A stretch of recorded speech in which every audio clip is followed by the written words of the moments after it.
Hello everyone, my name is Jimmy Zamora. I am a student of UAT, and today we'll be diving into Project Locomotion, which is pretty much diving into, obviously the controllers of VR. I did a little of installing before the video, just so we kind of get somewhat of an idea of what we're doing here today. But obviously we are using Unreal Engine just to kind of start things up. They do give you a template, obviously the HDM or HDM motion controller. We're going to be using the HDM controller just to kind of, obviously open this project. So let's go ahead and open level. We're going to go ahead and go into the controller map.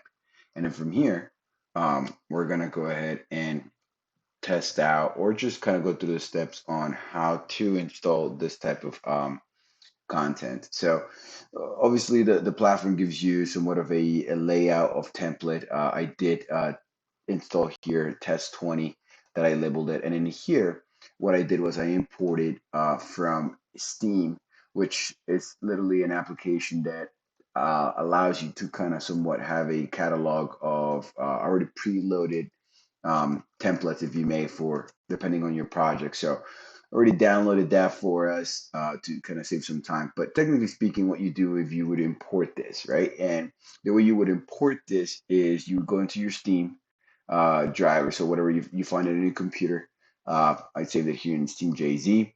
From Steam JZ, you would go to Steam Apps. That's actually a preloaded folder that it's already downloaded when you download that Steam VR. Once you go in there, you're going to go into Common. From you're going to go to Steam VR. From Steam VR, you're going to go to Resources. From Resources, you're going to go to Render Models. Render Models, you're going to pick somewhat of a model that you might be working with. I'm going to be working with the Vive 1.5. And then 1.5 gives you objects, 3D objects, pings, somewhat of skins, if you may. But I usually go with, this one right here, just install the whole entire object, if you may. Once you install that, this catalogs here show up. And what we're able to do is you start creating blueprint classes. And then, from here, we'll install a pawn, which it was installed here. It's called JG Locomotion. It's already been installed. And you also would still install a game mode base, which kind of starts setting things up for us. Once you do that, you would obviously open up the pawn, and then you start installing and adding the components. Um, Components that you would want to add are the camera, the motion controller. You want to label the left, the right, and then each subdivision on the motion controller will get a static mesh on each, which would then be what we called somewhat customized. Left is, obviously you want to let Unreal Engine which one is your left, which one is your right. It's defaulted to the left already. So the only thing that I would say heads up on is setting up the right controller here in motion source. That way it actually knows which one is which. From an event graph, the only thing that you want to make sure is that you enable the HMD.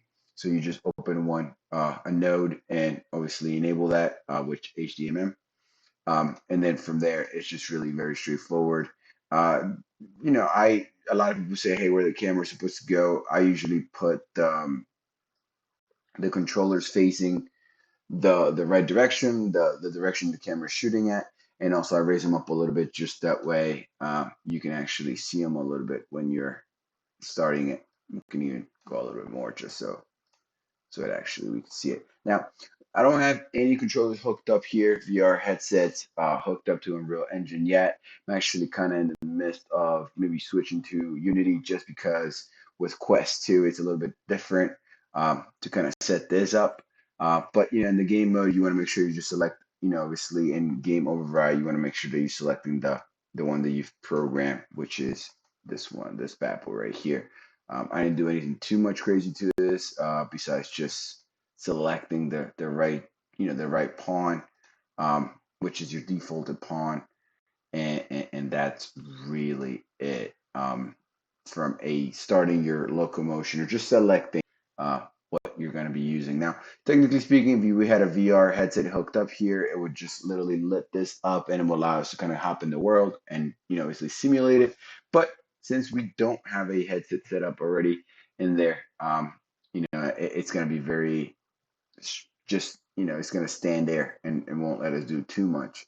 Let me see if we can go to simulate. Yeah, so the only problem is you're going to see the hands that we've downloaded. Oh, you're going to see the hands that we downloaded, and if we had a VR heads, they would allow us to move and do somewhat of a movement here.